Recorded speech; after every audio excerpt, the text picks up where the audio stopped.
The Galactic Council chambers had never hosted such an unusual petition. Ambassador Zefkar of the Vorthan Empire stood before the assembled representatives, his crystalline carapace dull with grief, clutching a datapad that contained the most heartbreaking request in the Council's 1,000-year history. Honored delegates, Zefkar began, his voice translator struggling to convey the tremor in his words. I come before you not as an ambassador, but as a father who has lost everything. The chamber fell silent. Even the ever-chattering Quillix. Delegates ceased their musical whispers. Zefkar's story was known to many, how the plague had swept through Vorthan Prime, claiming his mate and leaving him with their young offspring, Kirajin. The child was now an orphan, and by Vorthan law could not inherit his diplomatic status. The laws are clear, continued the Altarian representative, her multiple eyes blinking in synchronized sympathy. Offspring without genetic lineage documentation cannot remain in council space. The child must return to Vorthan Prime for reassignment to a breeding facility. Zefkar's carapace cracked audibly, a sign of extreme distress among his people. Please, I beg of you. Kirajin has known only this station. The breeding facilities. They are not places of love. They are factories. My child will become a number, a worker drone. Is there no exception, no mercy in your laws? The delegates murmured among themselves. The hegemony representative, a towering creature of pure energy, pulsed with what might have been consideration. The laws exist for order, Ambassador. We cannot simply excuse me. The voice cut through the chamber like a blade through silk. Every head, appendage, and sensory organ turned toward the human delegation section, where a single figure had risen. Ambassador Sarah Chun, Earth's representative, was small by galactic standards, barely reaching the chest height of most delegates, but her presence commanded attention. The human wishes to speak. The council arbiter's tone carried surprise. Humans rarely involve themselves in interspecies legal matters, preferring to observe and learn. Sarah stepped forward, her simple blue suit a stark contrast to the ornate regalia of other delegates. With the Council's permission, I'd like to invoke Article 347 of the Galactic Covenant. A ripple of confusion passed through the chamber. Article 347 was ancient, rarely used, and dealt with something most species have forgotten existed: adoption across species lines.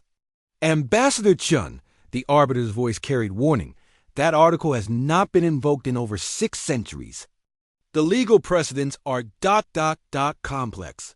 Sarah's smile was gentle but determined. Then perhaps it's time we remember what it means to be a family, regardless of biology. She turned to address the chamber directly. Fellow delegates, we humans have a saying, it takes a village to raise a child. We believe that love, not genetics, defines family. I formally request that young Kirajin be placed under Earth's protection, with Ambassador Zefkar serving as cultural liaison. The chamber erupted. Some delegates protested the proceeding such an action would set. Others questioned humanity's motivations. The hegemony representative pulsed with what was clearly agitation. This is unprecedented. Humans have no biological compatibility with Vorthan offspring. How can you possibly provide proper care? Sarah's expression softened. Because we've learned something in our short time among the stars. Love isn't about having the same number of limbs or breathing the same atmosphere. It's about choosing to care for someone, even when the universe tells you that you're different. She gestured to a small viewing port where Kirajin could be seen in the observer's gallery, a small, translucent being no larger than a human child, with iridescent wings that fluttered nervously. That child asked if they could stay. They didn't ask for wealth or status or power. They asked for the most basic thing any sentient being needs, a place to belong.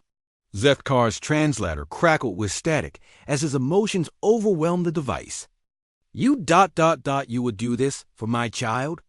But humans and Vorthans, we are so different. Our metabolisms, our cultures, our very existence. Sarah walked over to the grieving father and placed her small hand on his massive arm. Ambassador, in. The past year of working alongside you, I've watched you worry about interstellar trade routes during the day and then rush home to help Kira Jean with homework in the evening. I've seen you modify your quarters to accommodate their need for higher humidity, and I've heard you singing Vorthen lullabies at night when you thought no one was listening. Her voice grew stronger, addressing the entire chamber. I've learned that good parenting isn't about species. It's about showing up. It's about sacrifice. It's about love. And humans, we're very good at loving things that others might consider impossible to love. The Altarian representative's eyes blinked rapidly.